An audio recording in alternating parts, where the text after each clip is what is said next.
You take a seed, you plant it, you grow it, you dry it, you roll it, you smoke it, and it goes down smooth. Hey! Spanning the globe to bring you the latest developments in medical cannabis, adult marijuana, industrial hemp, and spiritual ganja. We love the herb. It's time for the Marijuana Agenda with Russ Belville. Now, here's your host, Russ Belville. Good day, tokers and tokettes and non-toking lovers of liberty. It is Friday, October 20th, 2017, and it's got to be 420 somewhere in the world. Welcome to the weekend, folks. We made it once again through another fantastic week here at the Marijuana Agenda, and we're concluding our look at the Drug Policy Alliance Reform Conference. I've just sent in my third article for hightimes.com. Should be posted relatively soon. And it's basically the distillation of the rants that I've been doing the past couple days on how broad our focus should be as a marijuana reform movement. Are we expected to solve everything? Are we going to move forward with incremental reforms, or do we draw the line and say, no, unless this solves the problems of racism, capitalism, and inequity, we're not moving forward? So as I was going over some of the audio today for the article, I was listening to Pastor Kenny, and he's with a group that's called All of Us or None. And one of the things that would happen at Drug Policy Alliance is anytime someone would say all of us, the whole audience would respond, or none. All of us or none, right? And I'm just wondering where this all of us or none thinking was when we started medical marijuana in 1996. Right? We're going to legalize marijuana, but not for all of us. No, just for some of us, just for the sick one of us. And then as medical marijuana kept going on, and fewer and fewer of us were included as the condition list got more restrictive and the barriers became greater. Where was all of us or none then? Just something I was thinking about. Anyway, for today's show, we have a great segment of the Marijuana Policy Insider with a new guest to the program, legal counsel for MPP, the Marijuana Policy Project. Kate Bell joins us on the program. We're talking about a very interesting measure in Washington, D.C., which, as you know, has legal marijuana but no shops, but also has medical marijuana that does have shops. And there's a little twist that they're going to try to put into the law to allow everyone to shop at those medical marijuana dispensaries. I call it the all use is medical measure. Also coming up on the show, we've got 420 Radio's Urb Thrasher joining us for the Reefer Rock review. He'll fill us in on the latest Reefer Rock albums, festivals, and other stuff going on. But first, let's get to the news. This is your Cannabis Headline News. Brought to you by MarijuanaMoment.net, the complete source for all your marijuana news in one morning newsletter from Marijuana Majority Founder Tom Angel. Subscribe today for free at MarijuanaMoment.net. This is your Cannabis Headline News for Friday, October 20th, 2017. I'm Russ Belville. New Zealand could be the first country in the world to legalize marijuana by a nationwide voter referendum, according to Marijuana Moment. That's the result of a new minority coalition government agreement announced on Thursday as a condition of helping to install Labour Party head Jacinda Ardern as the country's next prime minister and pass some of her legislation. The Green Party extracted a promise from the incoming government to let New Zealand voters decide whether to legalize cannabis at the ballot box by 2020. Uruguay already has legalized marijuana, and Canada's government is working to end prohibition by next summer. In both of those nations, however, the cannabis changes are a result of acts of elected officials. In the U.S., voters in a growing number of states have enacted legalization ballot measures, but the country has not through a voter initiative or referendum process. In 2008, voters in Switzerland strongly rejected a marijuana legalization referendum. House Republican leader Ken Fredette and Governor Paul LePage joined forces Thursday on a last-minute effort to delay the launch of Maine's new adult-use marijuana market until January 2019, a move that frustrated some members of a committee that has spent months trying to finalize regulations to govern the state's recreational pot industry. The Portland Press Herald reports that Fredette and LePage want state lawmakers to kill the legislative committee bill that would set up Maine's regulatory framework for recreational cannabis, saying it's too big, complex, and controversial for lawmakers to debate in a single day. The full legislature is scheduled to return and vote on the bill Monday. Instead, LePage submitted a Fredette bill that calls for legislators to extend the existing moratorium on the commercial aspects of the marijuana law from February 2018 to January 2019. The Maine chapter of the Marijuana Policy Project, which along with Legalize Maine helped organize the citizen initiative, supports the committee bill and criticized Fredette and LePage for trying to delay the will of the voters. With 66 votes in favor, 4 against, and 3 abstentions, the Congress of Peru passed a law regulating the medicinal and therapeutic use of cannabis. After being approved by the Health Committee last Wednesday, October 11th, Congressman Eloy Narvaez, president of the working group, supported the opinion of the use of medicinal cannabis oil. Parliamentarian Javier Velázquez-Quesquien, president of the Defense Commission, who on September 18th also approved this project, indicated that in the first stage, the cultivation and production of cannabis to produce the oil must be authorized by the executive branch through state institutions such as the National Institute of Health and duly authorized chemical laboratories. Marijuana Business Daily reports that the makers of Tapatio hot sauce is the latest to sue a marijuana company for alleged trademark infringement. Tapatio Foods LLC has filed 2 separate complaints in the U.S. District Court in the Central District of California. The October 13th complaints allege trademark infringement and unfair competition for the illegal use of Tapatio's brand and trademark to sell Trapatio, a THC-infused sauce. Tapatio is seeking a permanent injunction against selling Trapatio, along with unspecified damages. An online product listing for Trapatio appears to have been removed. The listing read, quote, "Add a little kick to your tacos or any food for that matter with Trapatio, a delectable hot sauce infused with THC," end quote. It's not clear where the infused hot sauce was sold. The lawsuit comes on the heels of a successful trademark lawsuit by adhesive maker Gorilla Glue Company against a marijuana producer selling a strain of marijuana called Gorilla Glue. A year after the top justice official made a splash by declaring Thailand has lost the so-called war on drugs, a quiet push to relax the country's harsh drug laws continues. Just 2 months ago, the law was changed to allow farmers to grow hemp, and another edict allowing full legalization, cultivation, use, but not sale, of kratom, a banned herbal stimulant, is expected next year. Legal amendments for marijuana and amphetamines to be used for medical treatment are being debated. Although drug officials initially floated decriminalizing marijuana for recreational use, they dropped the idea from the final draft. Thailand is notorious for its draconian drug laws in which possession of a tiny amount of certain drugs is automatically ruled to be an attempt to sell and punished with lengthy jail terms. A majority of inmates in overcrowded prisons are there for drug offenses. This has been your Cannabis Headline News for October 20th, 2017. I'm Russ Belville. You're listening to the Marijuana Agenda with Russ Belville.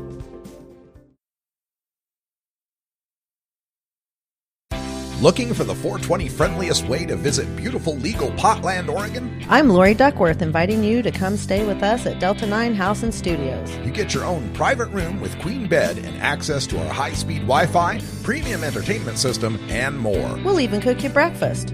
Look us up on Facebook at Delta 9 House. That's facebook.com/Delta9House. Delta 9 House is booked through Airbnb.com. City of Portland permit number 17-159855. You're not high. You're listening to the Marijuana Agenda with Russ Belville. This is high purity THC content marijuana, and it's not a healthy substance. Okay, maybe you're a little high. If you work in the cannabis industry, consume marijuana, or just support freedom, you need to know about breaking policy news that affects you. Marijuana Moment is the daily newsletter that helps you stay on top of all the latest and most important state, federal, and international cannabis developments.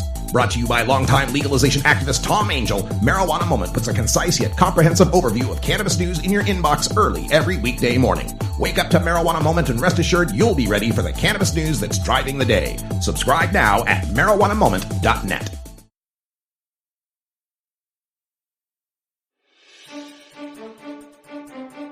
This is Marijuana Policy Insider, brought to you by the Marijuana Policy Project at MPP.org.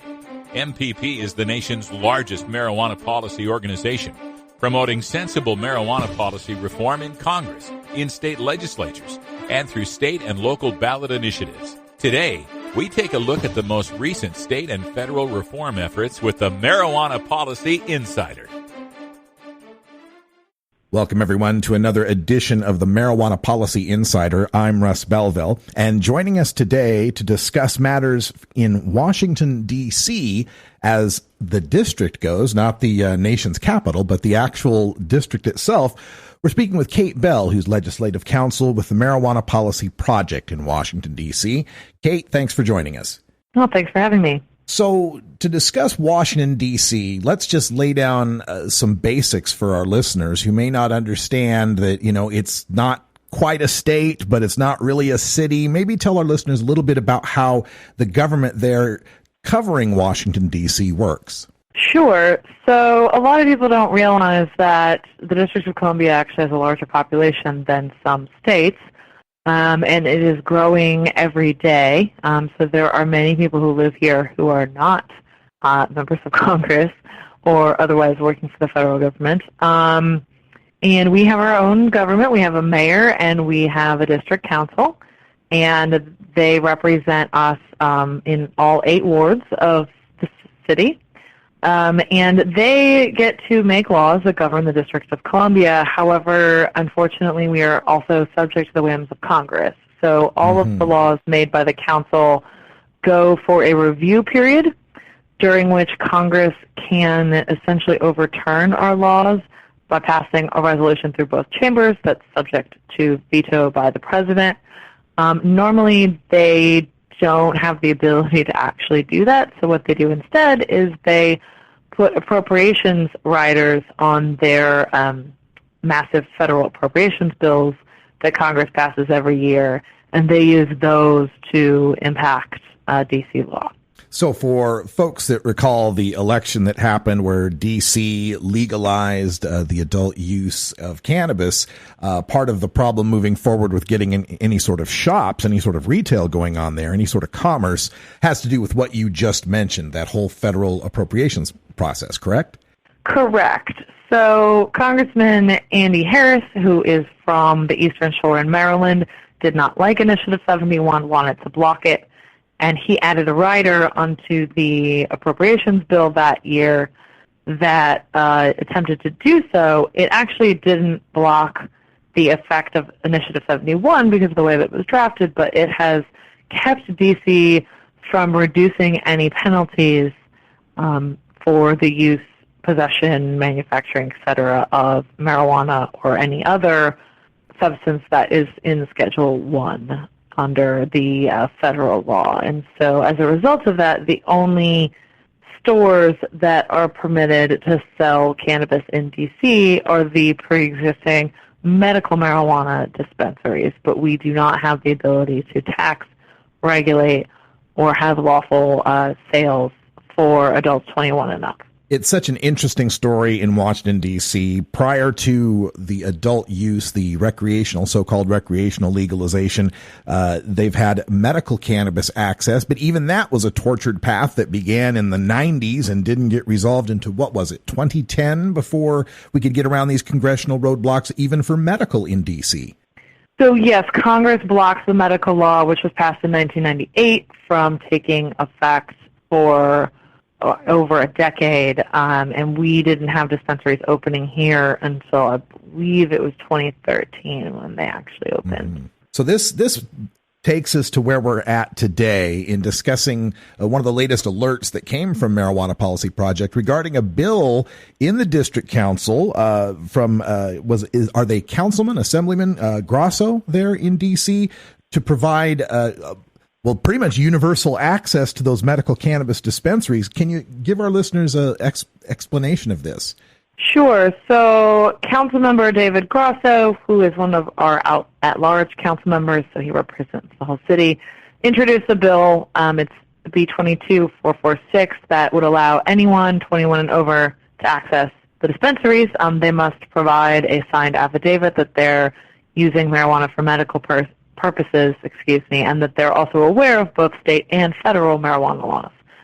It has currently 3 co-sponsors, and yes, it would essentially change the ability of adults 21 and up to access the dispensaries. And I can imagine that congressional critics of this and other opponents of marijuana legalization are going to see this as an end around, as a wink, wink, nudge, nudge. Of course, you're going to say it's for medical purposes, but really this is just D.C. Council trying to get around this roadblock that's forbidding any sort of cannabis commerce. What's your response if the critics came back with that sort of charge? Is that a valid charge? Well, I mean, the purpose of the affidavit, including that they're aware of federal marijuana laws. I mean, obviously, under federal law, no marijuana possession is legal. No marijuana sale is legal. And federal law doesn't make a distinction between medical and adult use in the Controlled Substances Act. So, it doesn't somehow become more illegal because of the purpose that you're using it for. So, I mean, in that sense, it doesn't make a difference. There is one distinction in federal law with something called the Rohrabacher Amendment, which is also an appropriations provision, but that doesn't actually change the legality of medical marijuana. It just says that the Department of Justice can't spend money enforcing prohibition in a way that would interfere with state medical marijuana programs, but it doesn't actually change the underlying law. Interesting how this is all shaking out in Washington, D.C. We're speaking with Kate Bell, who's legislative counsel with the Marijuana Policy Project. And getting back to the issue of medical cannabis, we, of course, have now 29 or 30 states, depending on how you count them, plus Washington, D.C., that recognize some sort of access to medical cannabis. And one of the issues that comes up all the time is the patients traveling from state to state, or those who might want to visit our nation's capital and be able to use their medicine while they are there. What is the latest when it comes to recognizing out-of-state medical cannabis patients in Washington, D.C.? So the council passed a law in 2016, which took effect this year because of that long period of congressional review, that made various improvements to the medical marijuana program here in D.C., including setting up lab testing, among other things. And one of the things that it did was permit out-of-state patients who have a valid card from their state to come to D.C. and to shop at our dispensaries. And unfortunately, the Department of Health has completely misconstrued the intent of the council in passing that law, and their regulation would require full reciprocity with the D.C. medical program in the other state, including allowing D.C. residents to purchase cannabis from their dispensaries in that state. I think one of the issues here is that sometimes advocates and lawmakers use the term reciprocity as a shortcut, but that's not actually accurate. What those laws really do in the states that have them is give some legal protections to patients from out of state. Okay, and when it comes to these sort of provisions, are they dependent on the state you're in or the state you're from? Because I can imagine a state like, say, New Jersey or New York, where the qualifying conditions are really strict and hard to qualify under, compared to a state like California, where just about anyone can qualify, or now we're talking Washington, D.C., possibly being just anyone self-certifying. How is that possible? How are we going to reconcile these disparities in the law and not have a flood of people trying to get the easiest card they can get? So it depends on the state you're in. For example, in Delaware, patients who are protected under the laws of other states and who have conditions that qualify in Delaware can legally possess cannabis in the state of Delaware. So if you are from California and you have a medical card, you can legally possess cannabis in Delaware, but only if whatever your qualifying condition is also qualifies in Delaware.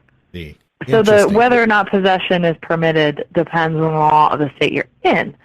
In Colorado, as I think all your listeners know, if you are 21 and over, it doesn't matter whether you have a medical condition or not. Anyone can purchase and possess cannabis because they're in Colorado. Now, if they tried to bring that cannabis into neighboring Idaho, they're going to run into some problems. Let me recommend not bringing that cannabis into neighboring Idaho. Kate Bell, thank you so much for discussing these issues with us with regard to Washington, D.C. and the issue of what is sometimes called reciprocity. Is there a place on the MPP site or elsewhere where people can get more information or maybe contact information if they'd like to ask you more questions?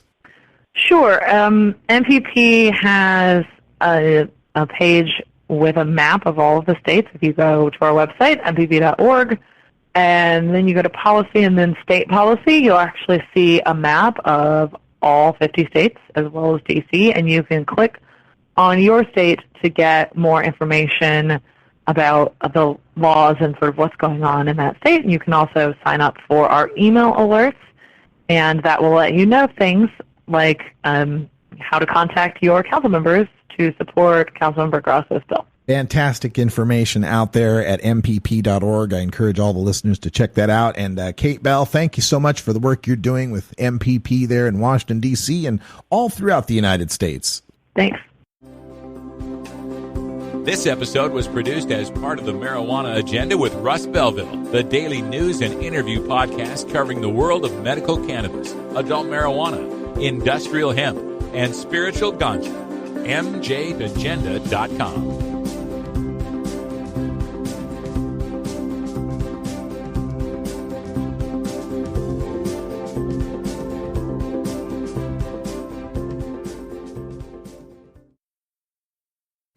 Hi, I'm Russ Belville from the Marijuana Agenda. If you're a cannabis brand looking to build trust and awareness within the community, consider becoming a sponsor of this program. Your message will be seen and heard by the most dedicated followers of marijuana policy reform who are loyal and supportive of those brands that give back to the community. Just log on to mjagenda.com and click the Become a Patron button to learn how your brand can also be featured in my live nationwide appearances. Thank you for your support. The Marijuana Agenda. Kevin Sabet's boogeyman since 2012. You have offended my family, and you have offended Shaman Temple. Yes, might have gotten away with it, too. If it wasn't for these blasted kids and their dog. The Marijuana Agenda with Russ Belville is proudly sponsored by the Marijuana Business Association. The MJBA, called by NBC News the Cannabis Chamber of Commerce, is the fastest growing business association and the fastest growing industry in America. I've been working with the MJBA for years, and I personally invite you to join the MJBA. MJBA also publishes the popular MJ Headline News on Facebook and the MJNewsNetwork.com and Marijuana Channel 1 on YouTube. Visit mjba.net for more details.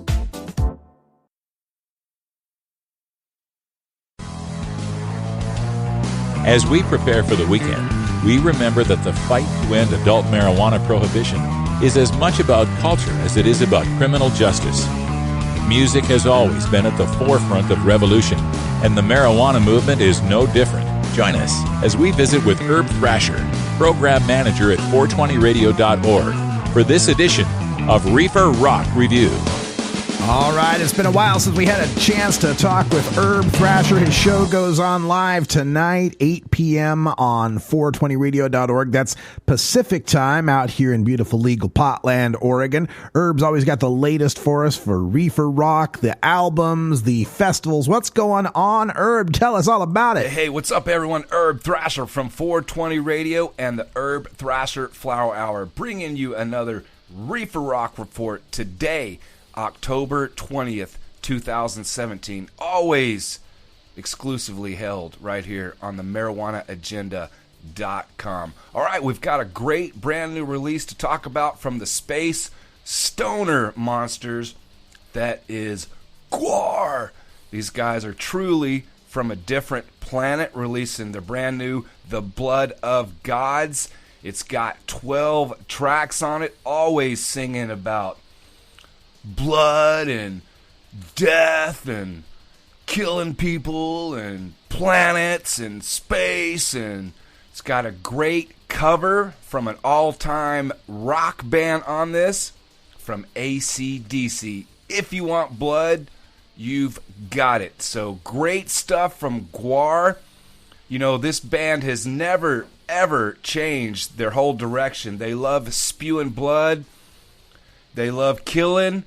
And you know what? They're deep down in, they're really a positive band and love being happy. So don't be afraid to get out there and support the Blood of Gods. Gwar is on a tour right now also. Many bands, Ghoul and He Is Legend, and a few more opening up for them. I know they will be in Portland, Oregon on November 12th, so we'll keep you updated on that and more. Definitely get out there and support Gwar. All right, just recently announced, and this is looking at 2018 for the April 20th 420 holiday weekend. We have the Sweetwater Brewery Company announcing 420 Fest will be held in Atlanta, Georgia. 2 sets from Humphreys McGee. You've got Tedeschi Trucks Band and my man Sturgill Simpson. Great other bands. Anders Osborne will be there. Sister Sparrow and the Dirty Birds. Southern Avenue. And boatloads more. So look for that festival next year. Held over the 420 weekend in 2018 at Centennial Olympic Park. Again, in Atlanta, Georgia. Sounds like a great festival. So many 420 radio hosted festivals.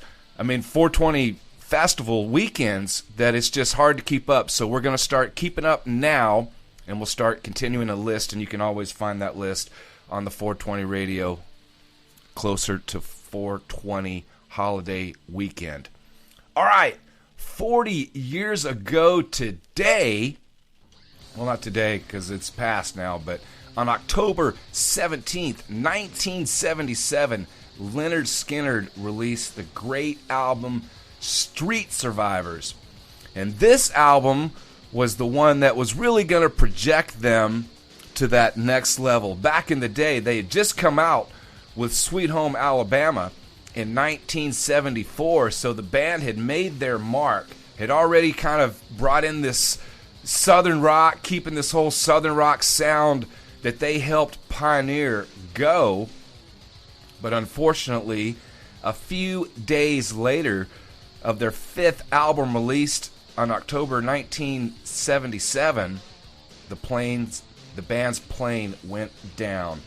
Sad story. Ronnie Van Zant, Steve Gaines, and backup singer Cassie Gaines, all deceased. And tragic story in the world of rock. Everyone's kind of always known about Lynyrd Skynyrd, the Hall of Famers for sure. And this band and this album definitely continues to make its mark today. Speaking of making marks, within the past few weeks, unfortunately, we had the passing of a true music pioneer, and that is Tom Petty.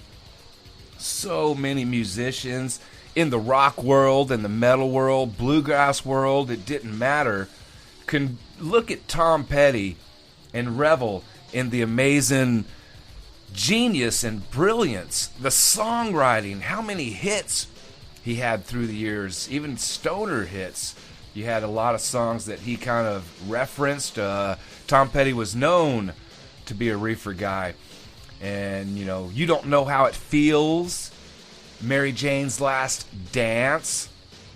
You're looking at You Get Me High, even Girl on LSD, Tweeter and the Monkey Man, and a lot of other songs like this kind of enshrined Tom Petty into the rock world, the music world, the pop world, and with that, the stoner world. So, rest in peace, Tom Petty. You were amazing.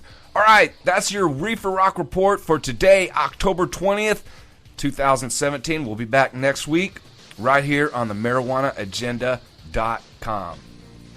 Oh, thanks so much, Urb Thrasher, for stopping in, giving us the latest and the greatest for us to wind up our weekend. That's it. That's all the time we got.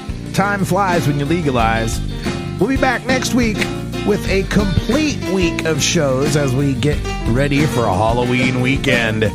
We'll be smoking some Monster Hash, right? Take care of each other, tokers. Follow MJ Agenda on Facebook, Pinterest, Instagram, YouTube, and follow MJ Agenda Show on Twitter. Learn more at mjagenda.com. You take a seed, you plant it, you grow it, you dry it, you roll it, you smoke it. You take a seed, you plant it, you grow it, you dry it, you roll it, you smoke it. You take a seed, you plant it, you grow it, you dry it, you roll it, you smoke it, and it goes down smooth.